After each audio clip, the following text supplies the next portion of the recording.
So these are the best homemade pancakes you'll ever have, and I swear you'll never eat box pancakes again. The batter literally takes 5 minutes, so please give this a try. Start with 1.5 cups of all-purpose flour, 3 tablespoons of brown sugar, a tablespoon of baking powder, and I add about 2 teaspoons of cinnamon. Add a pinch of salt, and mix that all together real good. You're gonna add 2 eggs at room temperature, 3 tablespoons of butter, 1 1/4 cups of milk, room temp, half a teaspoon of some good vanilla. Add the wet to the dry little by little. It should have this really nice silky consistency. Grab some really good salted butter. I love Kerrygold.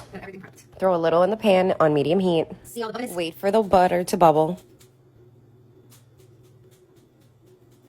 You can flip once you see bubbles on the top layer of the pancake.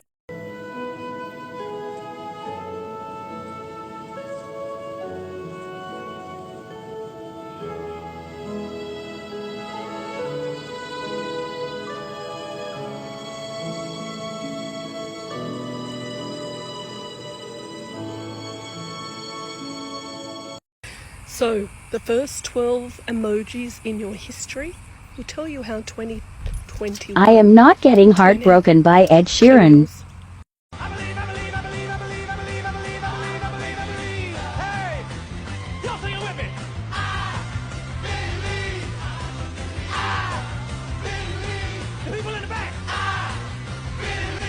Today I'm showing you how to make deep fried ice cream. Over here I have a tub of ice cream and I'm going to scoop my ice cream. Then wrap the ball of ice cream in the saran wrap. Grab your ice cream from the freezer. You're going to unravel, pop it into your all-purpose flour, into the egg, in the breadcrumbs, and carefully place it into your oil. Keep on moving it around to fry up all the sides until golden brown. Now scoop into it. Look at that. Cheers! Let's give it a try.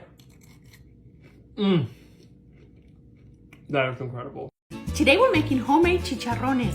We're gonna need 7 pounds of pig fat. When picking your meat, you wanna pick some that still have a good amount of meat on them. Give them a good rinse and soak them in 1/3 cup of vinegar for 15 to 20 minutes. Give them another good rinse as you remove them from the vinegar and the water. Take them over to the cutting board and slice them into 2 to 3 inch pieces or however big you want your chicharrones to be. Mix 1 tablespoon of salt with half a cup of water. Pour it over the pig fat. Cook over high heat for about 30 minutes with frequent movement. Once the water simmers down and the pig fat releases some of the fat, turn down the burner to a low to medium heat and continue cooking for an additional 30 to 40 minutes, or until they have a nice golden brown color like this. The cooking process takes about an hour and 15 minutes. Before removing them, line your dish with a clean paper towel. This will help absorb some of the excess fat from the chicharrones. Enjoy them with your favorite dishes.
My mom challenged me to make a meal out of 5 random ingredients. First, I got to choose a cheese, so I went with blue cheese. Then I got to choose a pasta, so I went with farfalle. And then I chose pears, so I went with canned halved pears. Then I chose probably the nastiest vegetable. And lastly, some walnuts. This is gonna be a complicated meal and I have no idea what I'm gonna do.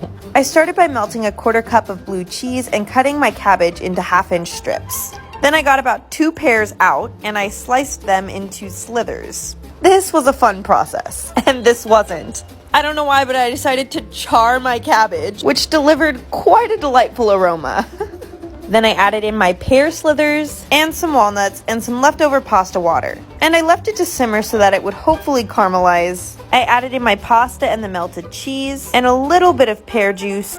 And then I tried it. Underwhelming pasta! So I'm gonna chalk this one up to a fail and better luck next time.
I'm sorry to break it to you, but Charlie D'Amelio is something called a human being.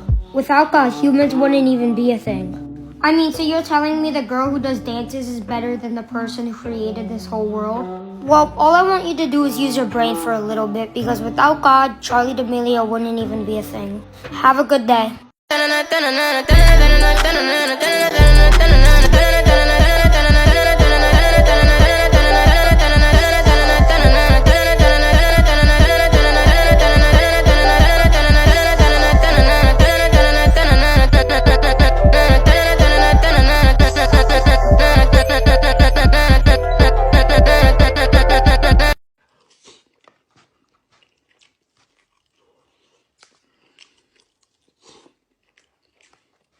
Oh boy.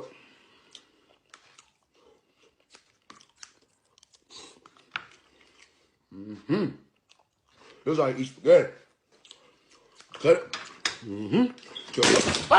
Hey! Oh! Motherfucker!